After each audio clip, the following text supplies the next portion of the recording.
오늘 말씀은 스가랴서 8장 20절에서 23절까지의 말씀입니다. 우리 다 같이 일어나셔서 함께 주의 말씀 듣도록 하겠습니다. 제가 읽겠습니다. 만군의 여호와가 이와 같이 말하노라. 다시 여러 백성과 많은 성읍의 주민이 올 것이라. 이 성읍 주민이 저 성읍에 가서 이르기를 우리가 속히 가서 만군의 여호와를 찾고 여호와께 은혜를 구하자 하면 나도 가겠노라 하겠으며, 많은 백성과 강대한 나라들이 예루살렘으로 와서 만군의 여호와를 찾고 여호와께 은혜를 구하리라. 만군의 여호와가 이와 같이 말하노라. 그날에는 말이 다른 이방 백성 10명이 유다 사람 하나의 옷자락을 잡을 것이라. 곧 잡고 말하기를 하나님이 너희와 함께 하심을 들었나니 우리가 너희와 함께 가려 하노라 하리라 하시니라. 아멘. 앉아주십시오. 우리 노기성 목사님께서 임마누엘 다문화 선교라는 제목으로 말씀 전해주실 때 큰 은혜가 임할 줄 믿습니다.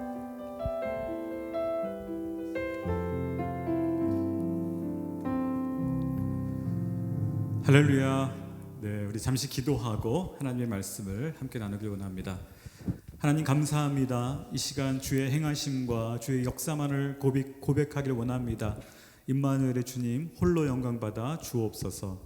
감사드리며 예수님의 이름으로 기도하였습니다. 네, 오늘은 제가 설교라기보다는 하나님께서 어떻게 역사하셨는지 하나님의 선교 현장에서의 하나님의 일하심에 대한 보고를 여러분에게 드리고자 오늘 이 자리에 나왔습니다. 오늘 제목이 임마누엘의 다문화 선교라는 제목인데요. 임마누엘이 무슨 뜻이죠? 하나님이 우리와 함께 하신다. 아멘. 이주민 선교 현장에서, 다문화 선교 현장에서 하나님의 역사가 일어나고 있습니다. 오늘 읽은 본문을 글자가 잘 보이실지 모르겠어요. 네, 보이네요. 제가 우리말이 아니라 이제 저의 이주민 선교 방식으로 한번 이 성경을 다시 한번 읽어볼게요. 한번 들어보세요. 많은 백성과 강대한 나라들, 러시아와 중국과 베트남과 미얀마와 캄보디아에서 대한민국으로 사람들이 찾아와서 만군의 여호와를 찾고 여호와께 은혜를 구하리라. 만군의 여호와 같이 이와 같이 말하노라. 그날에는 말이 다른, 언어가 다른 이방 백성 10명이, 이주민 10명이 유다 사람, 온누리교회 우리 권사님들과 집사님들의 옷자락을 붙잡고 말할 것이다. 하나님이 너희와 함께 하심을, 임마누엘을 우리가 들었다. 우리가 보았다. 우리도 너희처럼 예수님 믿고 싶다. 우리도 너희처럼 신앙생활하고 싶다. 할렐루야. 이 구절이 더 확 와닿지 않습니까? 네, 그렇습니다. 이주민 선교는요, 우리를 통해 하나님의 일하심이, 하나님의 함께 하심이 보여질 때 많은 사람들이요, 특별히 이주민들이 나도 너처럼 예수님 믿고 싶다. 집사님이 기도해 주시니까 기도 응답이 있어요.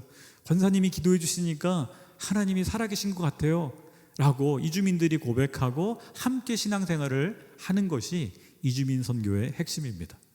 우리가 뭐 빵을 주고 밥을 주고 쌀을 줘서 교회 나오는 것이 아니라 기도해 주고 간증을 나누고 하나님 살아계신다, 하나님이 역사하신다 말할 때 이 친구들이 그것을 경험하고 하나님의 역사를 경험하고 예수님을 믿게 되는 것이죠.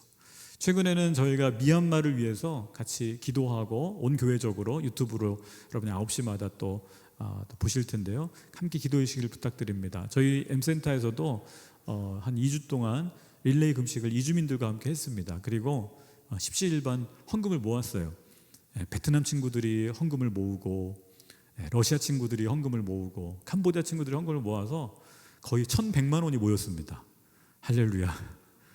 우리 감사하게도 우리 여성예배 섬기시는 권사님 한 분이 또 귀한 헌금을 주셔서 저희가 같이 모아가지고 지금 미얀마에 보내서 현지 교회에서 또 어려운 분들, 다친 분들 돕도록 저희가 지난주에 송금을 했는데요. 이 과정을 겪으면서 우리 미얀마 친구들뿐만 아니라 다른 우리 베트남이나 다른 캄보디아 친구들도 감동이 있는 거예요. 본인들이 비록 10,000원, 20,000원이지만 나도 하나님의 사역에 동참한다. 임마누엘의 역사에 동참하고 싶다. 저는 기도하기는 이 기도와 우리의 후원이 미얀마 교회를 살리고 또 미얀마의 복음의 역사가 일어나고 그 땅에 민주주의가 또 평화가 임하는 데 쓰일 거라고 믿습니다. 우리 온누리교회는요 25년 전부터 미얀마를 품고 사실은 입양 종족으로 미얀마의 여러 종족 중에 하나인 인타족을 입양해서 기도하고 선교사를 보냈고요. 또 온누리교회 이주민 선교에서도 제일 먼저 시작된 예배가 미얀마 예배였습니다. 그래서 올해가 미얀마 예배 창립 25주년이 됩니다. 다른 분들이 듣고는 깜짝 놀래요. 선교사님들, 미얀마 선교사님들도 듣고 놀라시더라고요. 어떻게 그렇게 일찍부터 선교했냐고. 왜냐하면 온누리교회 자체가 선교하는 교회이기 때문에, 선교에 목숨을 건 교회이기 때문에 그렇습니다. 작년에 저는 깜짝 놀란 그 파워포인트 한번 보여주시겠어요?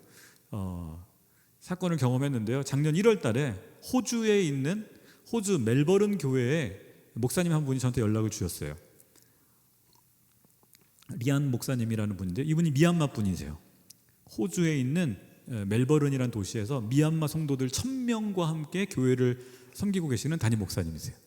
저는 전혀 모르는 분인데 저한테 메일을 보내온 거예요. 본인이 한국에 이번에 가는데 온누리교회를 방문해서 꼭 감사를 표하고 싶다. 메일을 계속 주고받고 작년 1월에 여기 본당에 오셔서 여러분께 감사 인사를 온누리 성도님들께 전하셨죠. 이분의 이야기인즉 자기가 교사로 일하다가 미얀마에서 군부의 이 압력에 어쩔 수 없이 나라를 떠나서 한국까지 오게 됐었대요. 1994년도에 그 당시에 불법 체류자로 일하면서 구로동에서 일하면서 서빙고에 미얀마 예배 창립 멤버로 같이 참여하고 그 당시 외국인 근로자들을 위한 DTS가 있어가지고 1기로 훈련을 받았대요. 그리고 하영조 목사님이 안수기도를 해주셨대요. 직접. 그러면서 기도를 해주시는데 너는 앞으로 세계 선교를 위해 쓰임 받을지어다. 본인이 속으로 웃었대요. 난 지금 불법 체류 근로자인데 내가 무슨 세계 선교인가.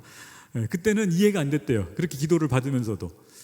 그런데 그 당시에 이제 김사무엘 목사님이 언제 미얀마로 돌아갈 거냐고 자꾸 얘기하셔가지고 결국은 나중에 미얀마로 돌아갔는데 어쩔 수 없이 미얀마에 살 수가 없어서 호주로 난민 인정을 받고 호주로 가서 살게 되면서 본인도 알지 못하는 사이에 신학을 공부하게 되고 자기 집에서 교회를 개척하게 되고 그 교회가 1000명이 모이는 교회가 돼버렸대요. 나중에 정신 차리고 교회 건축까지 끝나고 나서 보니까 내 인생이 어떻게 이렇게 됐지? 그때 떠오르더래요. 아, 온누리교회였구나. 그때 내가 온누리교회에서 하영조 목사님에서 기도 받았던 게 하나님이 이렇게 역사하셨구나. 25년 만에 깨닫게는 한국에 가서 감사를 표해야겠다. 작년에 오셔가지고 저희는 알지도 못했죠. 이분을 기억하는 분도 별로 없었고 작년에 담임 목사님께 또 기도받는 장면이고 그 밑에 있는 그 신문이요 온누리 신문입니다. 온누리 신문에 저 빨간 원안에 있는 저 청년이 바로 25년 전 저희 리안 형제의 모습이에요. 제가 저 자료를 찾고는 깜짝 놀랐어요. 그래서 깨닫게 된 건 온누리 신문에 사진을 많이 기고해야겠다. 네? 20년 후에 어떤 모습으로 우리가 또 기록에 남을지 모르겠다. 근데 너무 놀란 건 뭐냐? 하나님이 일하신다라는 거예요. 우리는 불법 체류 근로자로서 이 형제들 보면서 불쌍히 여기고 도와주고 쉘터에 머물게 하고 기도해주고 그런데 그 기도가 이 형제의 인생을 이끌어 간 거죠. 하나님의 말씀이 이끌어 간 거죠. 그래서 지금 1000명을 섬기는 목회자로 방글라데시에 캄보디아에 미얀마에 선교사들을 보내고 있대요. 본인 미얀마 교회지만 제가 보면서 하나님의 일하심은 이와 같구나. 우리는 지금 잘 모릅니다. 우리가 뿌리는 복음의 씨앗이 10년 후에 20년 후에 어떤 열매를 맺을지. 그러나 하나님은 30배, 60배, 100배 열매를 맺게 하시는 것이죠. 작년에 이 리안 목사님의 방문이 저에게는 큰 격려가 됐어요. 저희는 오늘도 복음의 씨앗을 뿌립니다. 온누리교회는 온 누리에 복음의 씨앗을 뿌립니다. 이곳에 와 있는 불법 체류 근로자들, 난민들을 향해 복음을 뿌립니다. 그들이 나중에 다른 나라, 어느 나라 가서 어떤 역사의 주인공으로 하나님 앞에 쓰임받을지 우리는 알지 못하지만 임마누엘의 주님이, 우리와 함께 하시는 주님이 그들과도 함께 하시기에 세계 선교의 일꾼들을 세우고 계시는 것이죠. 할렐루야. 감사가 있어요. 또 한 장 보여드릴게요. 그 다음 장면은요, 이라크에 현재 아르빌이라는 도시가 있습니다. 우리 한국군이 있었던 자이툰 부대가 있었던 아르빌이라는 도시에 우리 IAC 교회 담임 목사인 말라드 목사예요. 아주 지금 한 400여 명의 성도들을 이끌고 아주 훌륭하게 사역을 하고 계세요. 근데 이 친구도요, 2003년에 김사무엘 목사님과 제가 이라크에 들어갔을 때 저기 사진에 맨 왼쪽 위에 있는 사진이죠. 저 원안에 있는 형제예요. 그 위에는 그 양재 섬기는 우리 김도균 목사도 있고요. 그 옆에 제가 있는데 바그다드에서 같이 찍었던 사진이에요. 그때는 청년이었어요. 막 저한테 막 고민을 털어놓고 막 이랬던 형인데 횃불 트리니티 신학교에 데려와서 3년간 MDB 공부를 시켰어요. 예, 김도균 목사랑 같이 공부하고 졸업했는데, 그리고 나서는 온누리교회에서 선교훈련을 시켜서 2010년에 저희가 이라크로 돌려보냈어요. 가정교회부터 시작해가지고 교회 개척하더니요, 지금은 400명이 모이는 아랍교회가 됐어요. 최근에는요, 무슬림들이 한 100여 명이 찾아왔대요. 페이스북 설교를 듣고 심지어는 사우디아라비아에서조차도 찾아온대요. 이라크로 복음 듣고 싶다고. 할렐루야. 온누리 선교사입니다. 예, 온누리 선교사예요. 얼마나 감사한지 몰라요. 한 청년에 불과했던 친구지만 여러분께서 기도해 주시고 또 후원해 주시고 우리가 정말 다시 훈련시켜서 선교지에 보냈을 때 우리 한국 선교사들은 저렇게 못해요. 그런데 현지인 리더들은요, 1000명의 교회를, 400명의 교회를 지금 이라크에서 세 손가락 아래 드는 교회로 성장을 했어요. 지금 교회 건축하겠다고 지금 막 준비하고 있어요. 앞으로 하나님께서 더 크게 쓰실 줄 믿고 기도하고 있습니다. 이주민 선교는 이와 같습니다. 성경 속에서도 많은 이주민들이 있었습니다. 여러분, 아브라함 75세 이민간 대표적인 이주민이죠. 네, 요셉은 어떻습니까? 인신매매 당해가지고 이집트로 끌려갔었죠. 그래서 국제 결혼했잖아요. 이집트 여자랑 결혼했잖아요. 다문화 가정이에요. 네. 모세는요, 모세. 최근에 우리 출애굽기에 지금 큐티하고 계시는데 모세도 국제 입양됐습니다. 국제 입양. 그죠? 바로 왕의 공주의 아들로 하나님께서 거의 입양, 강제 입양 보내셨죠. 바로의 칼날을 피해가지고 나일강에 이렇게 띄워 보냈는데 도리어 바로의 칼날이 아니라 바로의 집으로 들어가 버렸어요. 하나님의 역사예요. 그죠? 바로를 멀리 피해서 도망가야 되는데 도리어 바로의 집에서 입양돼가지고 자라난 아기 모세. 예수님은요, 헤롯의 칼날을 피해서 이집트로 온 가족이 이민 가죠. 난민 가정이었습니다. 어린 시절 난민으로 큰 거예요.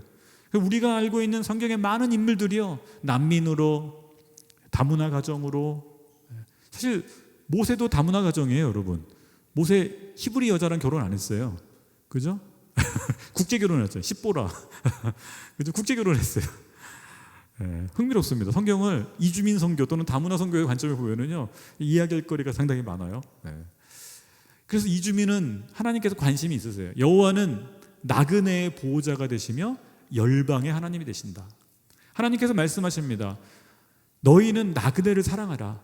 전에 너희도 애굽 땅에서 나그네 아니었냐? 이집트에서 종살이 했던 거 잊지 마라. 광야에서 나그네 생활했던 거 잊지 마라. 너희도 과거에 나그네였으니 나그네 사정 알지 않냐? 잘해줘라. 여러분, 교회도 마찬가지예요. 솔로몬 왕이 성전을 지을 때 만민의 기도하는 집으로 성전을 선포합니다. 열왕기상 8장 41절에 보면 이런 기도를 해요. 주의 백성 이스라엘에 속하지 아니한 자 곧 주의 이름을 위하여 먼 지방에서 온 이방일지라도, 솔로몬의 기도입니다. 그들이 주의 크신 이름과 주의 능한 손과 주의 펴신 팔의 소문을 듣고 와서 이 성전을 향해 기도하거든 주는 계신 곳 하늘에서 들으시고 이방인이 주께 부르짖는 대로 기도 응답하여 주옵소서. 땅의 만민이 주의 이름을 알게 하옵소서. 이게 선교의 궁극적인 목적이에요. 땅의 모든 민족이 여호와의 이름을 아는 것, 땅의 모든 민족이 예수 그리스도의 이름을 아는 것, 이게 우리 선교의 최종 목적입니다. 그거를 솔로몬이 기도해요. 이사야 선지자도 말합니다. 내 집은, 하나님의 집은 만민의 기도하는 집이다. 유대인만을 위한 기도하는 집이 아니라 열방의 백성들이 와서 기도하는 집이라는 거예요. 그래서 예수님도 동일하게 마가복음 11장에서 성전을 정화하시면서 말씀하세요. 기록된 바 내 집은 만민의 기도하는 집이다. 할렐루야. 아멘. 여러분, 외국인들이요, 인천공항에 내리면 어떤 느낌인지 아세요? 인천공항에 내려서 서울 시내를 딱 밤에 오다 보면은요, 건물에 하나 띄어서 건물마다 십자가가 보인대요. 우리는 너무 익숙해져가지고 잘 안 보여요. 근데 외국인들은요, 십자가가 눈에 확 들어온대요. 특히 무슬림들 눈에는 십자가밖에 안 보인대요. 그래서 야, 여기는 다 기독교인들만 있구나. 교회 빌딩 하나 건널 때마다 십자가가 보이는 거예요. 교회 보이고. 불교도들 눈에, 힌두교인들 눈에 뭐가 보여요? 십자가 보이는 거예요. 야, 한국은 기독교 국가구나. 저한테 그래서 한 형제가 묻더라고요. 목사님, 근데 자세히 보니까 어떤 교회는 빨간 십자가고 어떤 교회는 흰 십자가, 흰색 십자가가 있는데 무슨 차이인가요? 묻더라고요. 저도 그런 생각 한 번도 안 해봤는데 제가 그랬죠. 그건 목사님 성격 탓이야. 보혈파, 예수님이 보혈을 중요시하는 분은 빨간색 십자가를 좋아하는 거고, 순결함을 좋아하는 거룩한 신부의 제대를 좋아하는 분은 흰색 십자가를 걸은 것뿐이야. 그렇게 웃으면서 설명을 해줍니다. 그렇습니다. 외국인의 눈에 비친 한국의 모습은요, 교회가 많아요. 6만 교회가 있다고 합니다. 별로 안 누르시네요. 여러분, 우리나라에 치킨집이 얼마나 많은 줄 아세요? 치킨집이 2만 8천 개가 있대요. 그 치킨집을 능가하는 게 뭐예요? 교회예요. 치킨집보다 2배 많은 게 교회예요. 이 코로나 시대에 어렵지만 그래도 기도한 분들이 곳곳에서 교회를 지키고 있고, 시골 마을마다 교회가 있어요. 우리 선교사님들이 정말 순교의 피를 흘려가며 세운 교회들이 지금도 있어요. 우리 온누리교회는요, 사명이 있습니다. 교회를 살려야 되는 사명이 있어요. 열방에 있는 교회들을 도와야 되는 사명이 있어요. 할렐루야. 또한 만민의 기도하는 집으로서 누구든 이 성전에 들어와서 기도할 수 있도록 우리는 문을 열어야 돼요.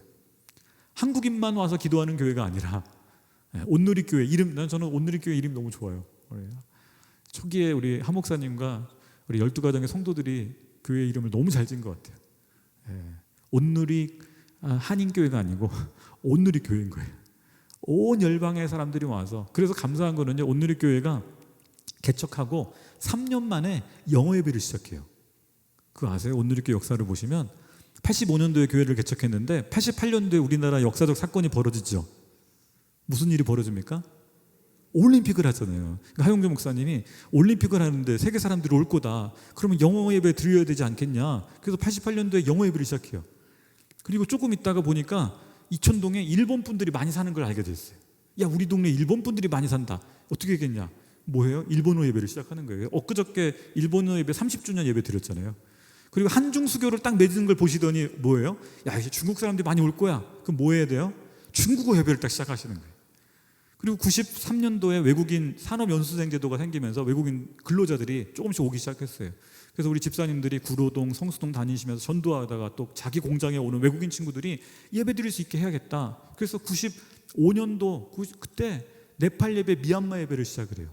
세상에 개척한 지 10년 만에 온누리교회는요, 영어 예배, 중국어 예배, 일본어 예배, 네팔 예배, 미얀마 예배, 그 당시 프랑스 예배도 있었어요.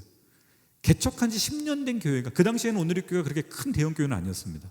많은 분들이 그래요. 대형 교회니까 이런 이주민 선교하는 거 아니냐고. 저는 거꾸로 말합니다. 아니다고. 온누리교회는 개척한 지 3년 만에 영어 예배 시작했다고. 선교에 헌신했기 때문에 교회 문을 열어서 외국인들이 올 수 있도록 하 목사님이 문을 여셨다고.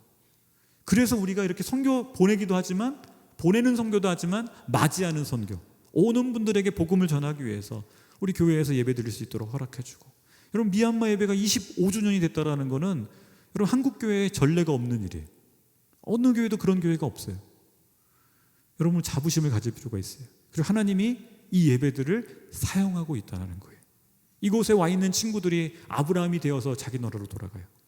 아기 모세처럼 왔던 친구들이 커서 자기 민족을 구원하는, 여러분, 믿음의 사람이 돼서 자기 나라로 돌아가고 있어요. 할렐루야. 그것을 위해 저희가 기도하고 계속해서 돕고 있는 거예요. 다시 보여주시죠. 여러분, 한국은요, 큰 인구 번화가 있어요. 우리 권사님들이 특별히 기도해 주셔야 될 부분이 저는 이거예요. 우리나라의 앞으로 경제는 굉장히 좋을 겁니다. 뭐 수출도 많이 되고 할 거예요. 근데 단 하나 약점이 뭐냐면 애를 낳나요.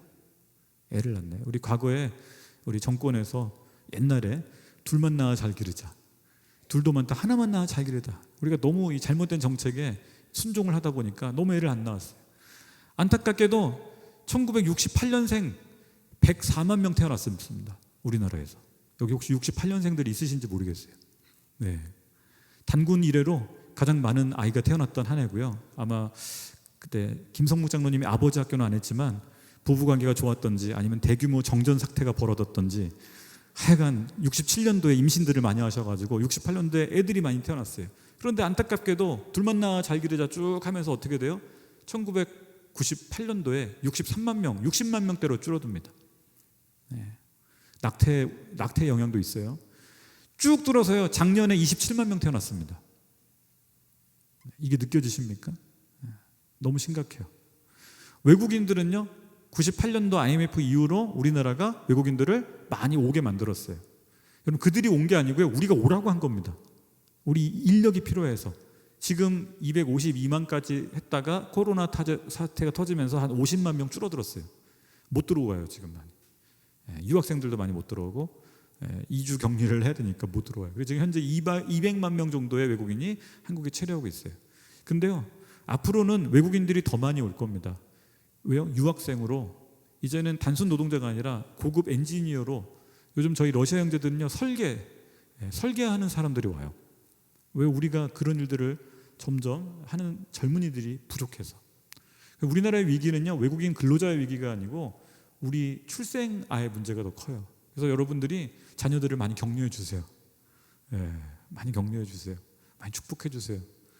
저는 이주민 선교하지만 이 출산 장려 운동을 하고 싶어요. 할 수 있는 거는 저도 애를 셋을 낳았습니다. 할렐루야. 자격이 돼요. 네. 사실은 저도 둘로 끝내려고 그랬는데 저희 부모님께서 셋째는 우리가 교육비 책임져 줄게. 네, 할렐루야. 용기를 내서 네. 이주민 선교를 하다 보니까 긍휼 사역이 많아요. 많이 도와줘야 돼요. 어려운 분들이 너무 많고 아픈 분들. 그래서 도와주는데요. 하다 보니까 특별히 결혼 이민자나 우리 다문화 가정들은요. 한국 국적을 많이 취득하게 돼요. 사회에 선교적인 요소가 많다는 걸 보게 돼요. 그런데 한편으로는 말이 다르고 문화가 다른 곳에서 온 친구들이 많아요. 타문화 선교예요. 그래서 이주민 선교를 하다 보니까 다 섞여 있어요. 긍휼 사역도 있고 사회 선교도 있고 타문화 선교도 다 있는 융합 선교더라고요. 외국인 근로자들과 유학생은요 자기 나라로 돌아갑니다. 몇 년 후면. 그러니까 어떻게 돼요? 세례 주는 것에 집중합니다. 그런데 고려인들이나 조선족이나 아니면 우리 결혼 이민자들은요 한국에 정착해요. 그럼 어떻게 돼요? 한국어 열심히 가르쳐서 우리 성도가 되게끔 훈련시키는. 약간 그 선교의 방향이 두 부류가 다릅니다. 오늘의 교회는 아까 말씀드린 것처럼 93년도, 94년도부터 이주민 선교를 시작을 했어요. 그러다가 이주민들이 점점 많아지니까 우리 서빙구 미션을 중심으로 하다가 지금 2005년에 안산에 온누리 M센터를 만들어가지고 거기 외국인이 많으니까 집중했어요.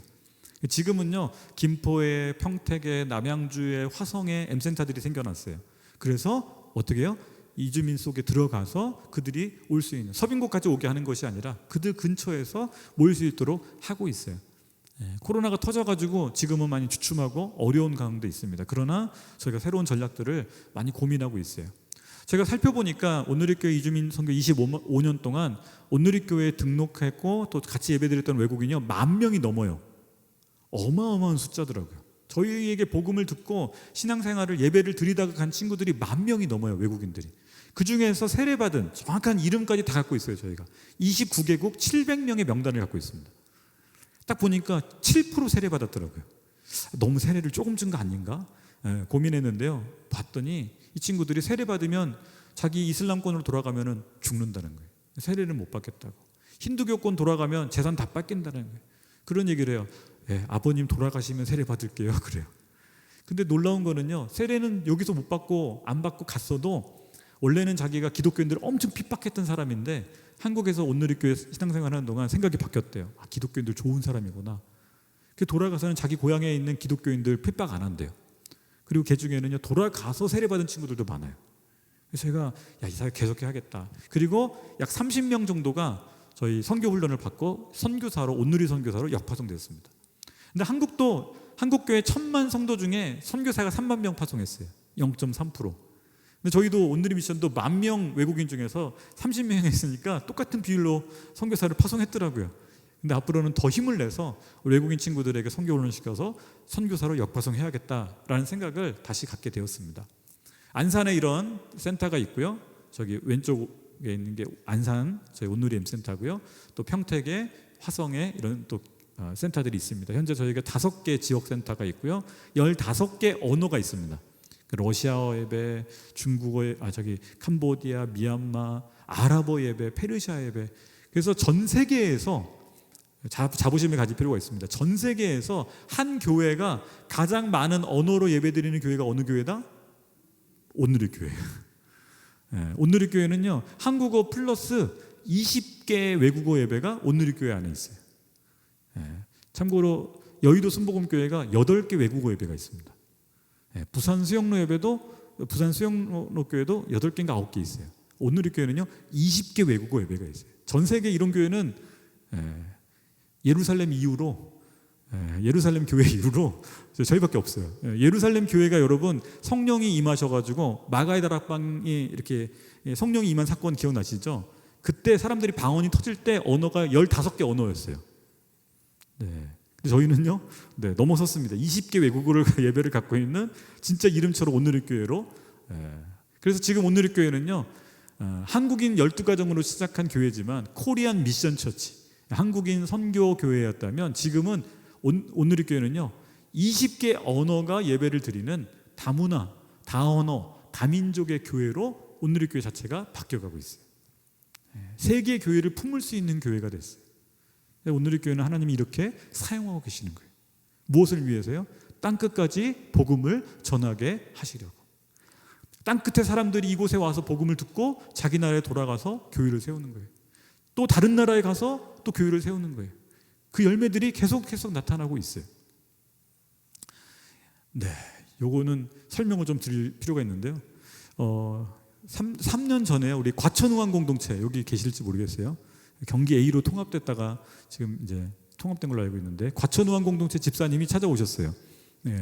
목사님, 저희가 그 충북 보은에 국내 아울리치 농촌교회를 돕고 있는데 거기 베트남 여성들이 많아요. 좀 도와주세요.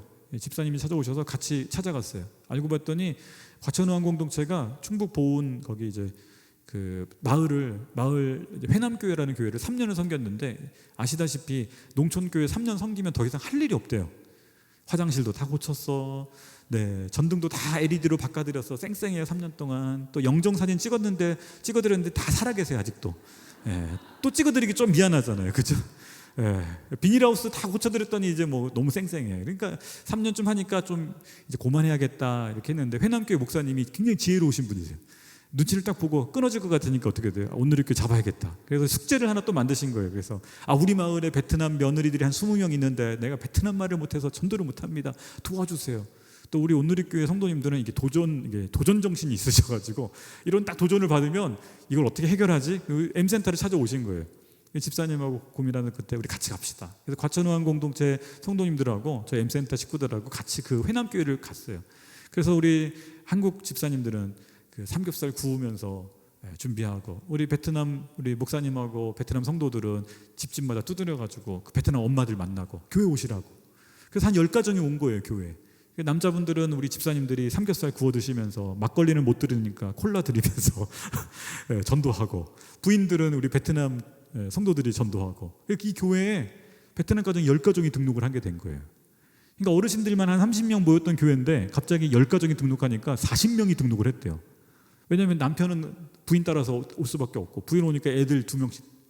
갑자기 없던 주일학교가 생겼대요, 그 교회. 목사님이 막 신나가지고 사모님하고 그래서 목요일마다 베트남 여성 예배를 시작을 했대요. 성경 공부 시작하고 10명의 아줌마 중에 2명이 세례를 받은 거예요. 어떻게 해요? 야, 우리 베트남 아울리치 가자고. 그래서 그 회남교회 목사님하고 세례받은 그 며느리 2명하고 데리고, 우리 여러분 그 텔레비에서 많이 보신 거 있잖아요. 이렇게 고향 가는 거. 저희도 한 거예요. 선물 쫙 사들고. 그랬더니 알고 봤더니 그 다 옆마을 뒷마을 다 그 동네에서 시집 온 사람들인 거예요. 그렇게 갔다 왔더니 그 동네에 있던 베트남 며느리 다 이 교회 출석을 하더래요. 남편도 우리 친정을 안 챙겨주는데 교회가 우리 친정 챙겨준다고. 안 나오던 며느리들까지 교회에 나오기 시작하니까 교회가 어떻게 돼요? 막 부흥하는 거예요. 막. 목사님 신나가지고 일을 벌리셨어요. 자기 구내는 이렇게 하시면서 구내는 베트남 며느리가 200가정이 있다고. 자기네 베트남 그 다문화 애들이 여름 성경학교라는 걸 한 번도 해본 적이 없다라는 거예요. 왜냐면 다 목사님들이 연로하셔가지고. 그래서 군 소재지에 큰 교회를 빌려가지고 여름 성경학교를 해달라고. 우리 과천의원 공동체 집사님들이 신나셔가지고요. 그때 저희가 가서 한 80명 모아놓고 여름 성경학교를 했어요. 제가 이렇게 이 과정을 겪으면서 이 도시교회와 우리 공동체와 농촌교회와 우리 M센터 외국어 예배가 같이 하고, 또 그러니까 베트남 현장까지 영향을 주는 거예요. 그래서 이 4차원 선교다. 4차원 선교, 융합 선교가 이렇게 일어나주는구나. 앞으로 이 농촌 지역 이런 선교를 우리 공동체들하고 우리 M센터가 더 많이 했으면 좋겠어요. 그러면요 그 농촌교회도 살아나고요.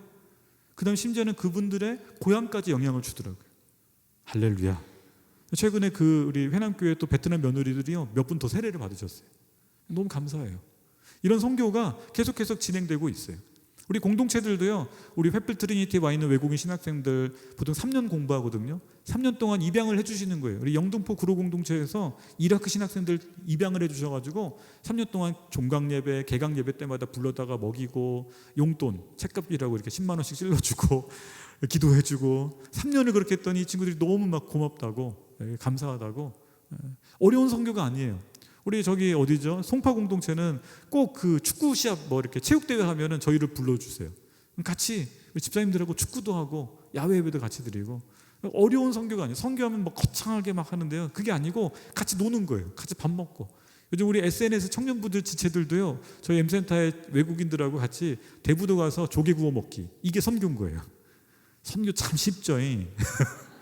같이 조개 구워 먹으면서 사진 찍는 거, 이렇게 멋진 인생샷 찍어주고, 사진 잘 찍는 법 가르쳐주고, 친구 되어주고. 선교가 멀리 있는 게 아니라 이렇게 쉽게 같이 등산하고 같이 한강 같이 가서 한강에서 짜장면 배달해서 시켜 먹기.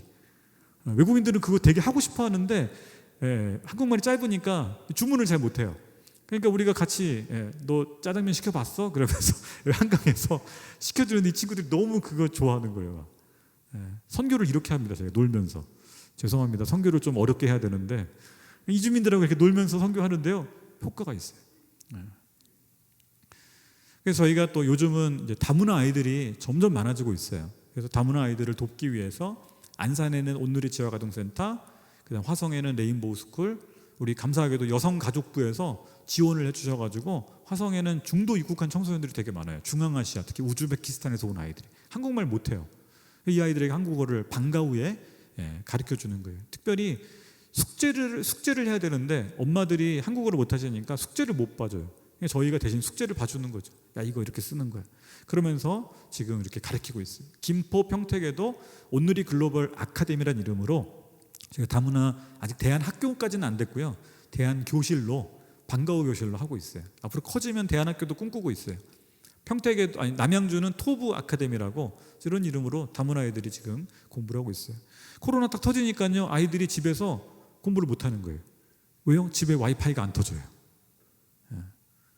노트북 없어요. 아이패드 없어요. 핸드폰밖에 없는데 어떻게 수업을 해요? 저희가 센터에 나오라고, 센터에서 컴퓨터 해서 공부할 수 있도록. 우리 한국 애들은 집에 애들이 막 둘, 셋 있으면 컴퓨터도 둘, 셋 해가지고 해주잖아요. 다문화 애들은 엄두를 못 내는 거예요. 어떻게 해요? 센터에 나와서 공부할 수 있도록. 이 아이들은요, 한국에서 자라요.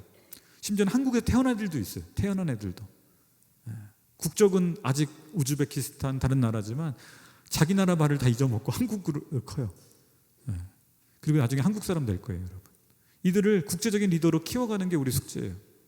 여러분, 이들은 우리와 그 나라를 이어주는 요셉 같은 친구가 될 거예요. 다니엘 같은 친구들이 될 거예요. 그 안에 예수 그리스도를 심어줄 수 있느냐 없느냐는요, 우리의 숙제예요. 우리의 과제예요. 태어난 거는 그분들의 부모님이 낳았지만 믿음으로 거듭나게 해야 되는 게 저와 여러분의 사명이에요. 우리 온누리교회 사명이에요. 한국에 거의 30만 명의 다문화 아이들이 있어요. 이 아이들을 우리가 교회가 품지 않으면 이 아이들은 사회에 외로운 늑대들이 될 수도 있어요. 유럽처럼 이 아이들이 무슬림 테러리스트가 될 수도 있어요. 그러나 교회가 사랑으로 품고 먹이고 입히고 공부시키면은요, 이 아이들은 국제적인 리더가 될 거예요. 여러분, 미국의 오바마 대통령 아시죠? 오바마 대통령은 아빠가 케냐 사람이에요. 다문화 가정이에요.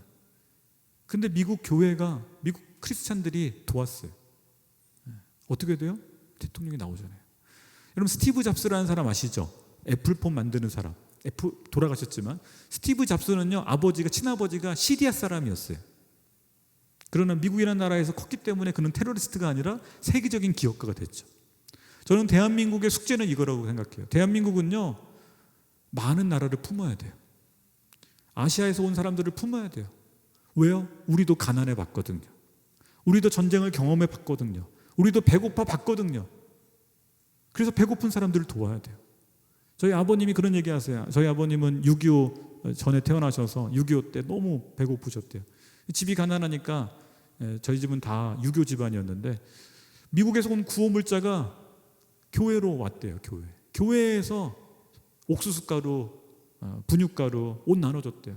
그러니까 어떻게 돼요? 부모님들은 체면이 있으니까 못 가니까 저희 아버님 보내는 거예요. 네가 가서 가져와라. 5살짜리 보내가지고 구호물자 타오게 했대요.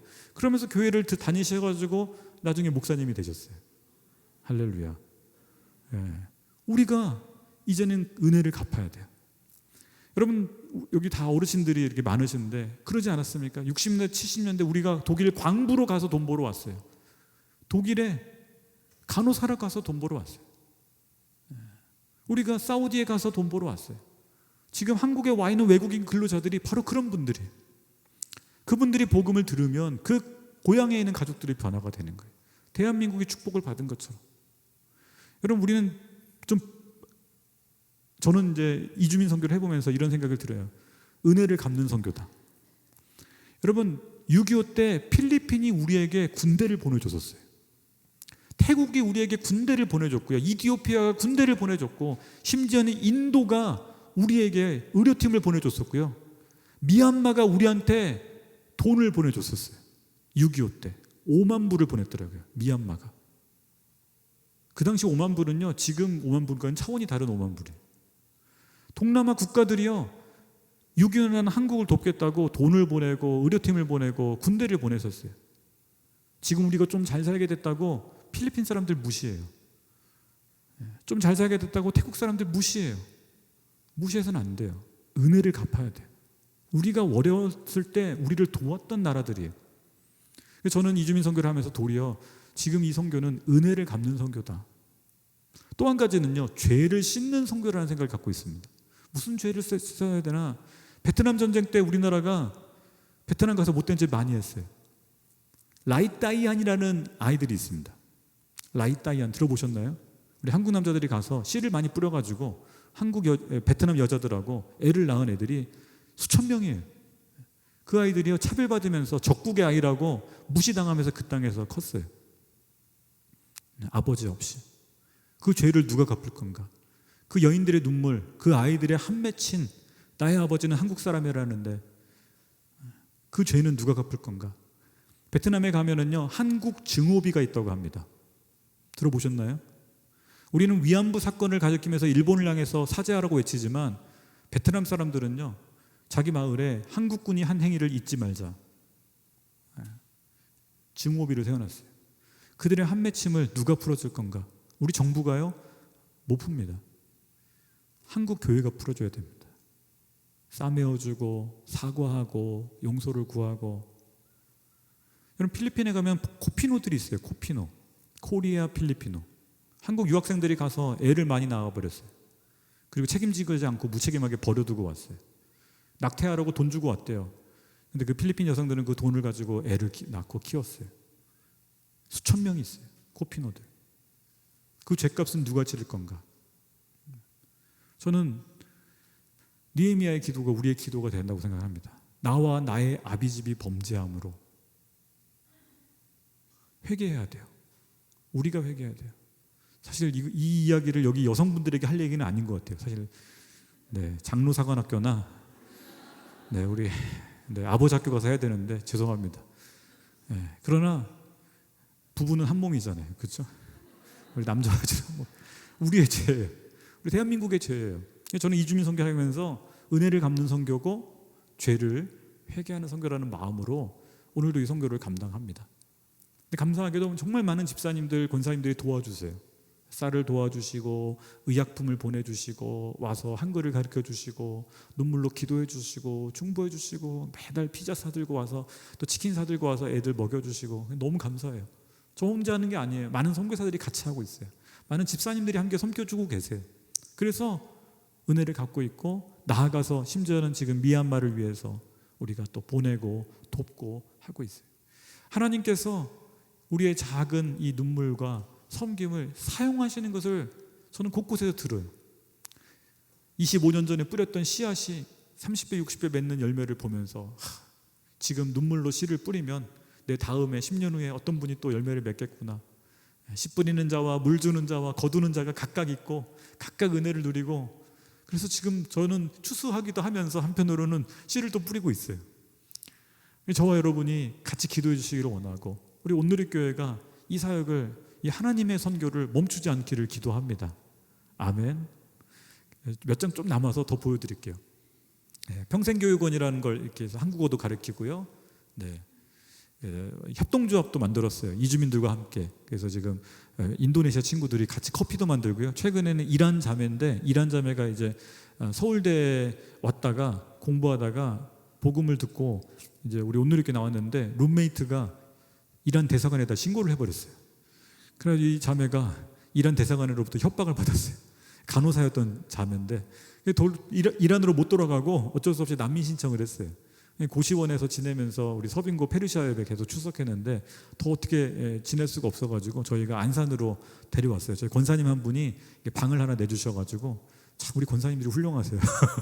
그래서 지금 이제 하면서 엊그저께도 그 머리핀 만들어가지고 핸드메이드, 그래서 이제 저희가 이제 좀 팔려고 그렇게 가르치고 있어요. 한국어도. 그런 것들을 M센터에서 별도로 스타트리 협동조합이라는 걸 만들어가지고 저희가 비즈니스 선교라는 이름으로 또 시작도 했어요. 이렇게 막 같이 커피도 만들어보고, 혹시 커피 필요하신 분 있으면 저한테 주문하시면 제가 싼 값에 모시도록 하겠습니다. 목사지만 요즘 이런 외판도 하고 있습니다. 왜요? 이주민들도 오려고. 네.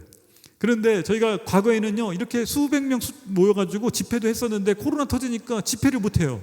같이 모여서 예배를 못 드려요 저희가. 너무 힘들어요. 같이 이렇게 막 놓고 막 기도하고 싶고 안수기도 하고 싶은데 안수기도도 못 해요. 코로나 걸릴까봐. 참 어려워요. 어떻게 선교할 건가 저희 정말 요즘 고민하고 있어요. 작년 1월 말에도요 저희가 1200명씩 예배 나왔었어요. 지금은 작년 여름에 600명 거의 반토막 나오고요. 지금은 한 500명 정도 나오고 있어요. 많이 돌아갔어요. 많이 돌아갔어요. 근데 다시 돌아오지 못하고 있어요. 상당히 어렵고 당분간은 좀 어려울 거라는 저희가 생각을 하지만, 근데 희망을 보는 건 한국에 그렇게 오고 싶어요. 전 세계에서. 요즘은 유럽 사람들도 한국에 오고 싶어요. 젊은 애들이 한국 와서 공부하고 싶어요. 한국이 지금 세계를 이끌어가요. IT, 여러분 뭐 전기 자동차, 요즘 한국이요 뭐 어마어마합니다. 그래서 더 많은 이제는 동남아 친구들이 아니라 미국, 유럽의 많은 친구들이 한국 와서 공부하고 싶고 취업하고 싶어요. 그래서 진짜 글로벌 코리아가 돼가고 있어요. 그래서 이제 곧 코로나 끝나면은요 더 많은 외국인들이 살 거예요. 아마 500만 이상의 외국인이 살 것으로 저희는 예측을 합니다. 그래서 새로운 시대에 선교 멈추면 안 됩니다. 준비해야 됩니다. 지금은 뉴 노멀, 새로운 선교를 준비하고, 온누리교회는 감사하게도 우리 담임 목사님께서 퐁당 아주 새로운 시도를 하시잖아요. CGN과 함께. 그리고 뭐 요즘 저희 선교 쪽에서도 다양한 걸 준비하고 있어요. 그래서 이렇게 센터도 하지만 온라인상에서도 복음을 전하는, 저희 M센터에서도 15개 언어로 유튜브 만들어가지고요 설교들도 올리고 전도지도 애니메이션을 만들어서 올리고 이제 온라인상에서 복음을 막 전하고 있어요.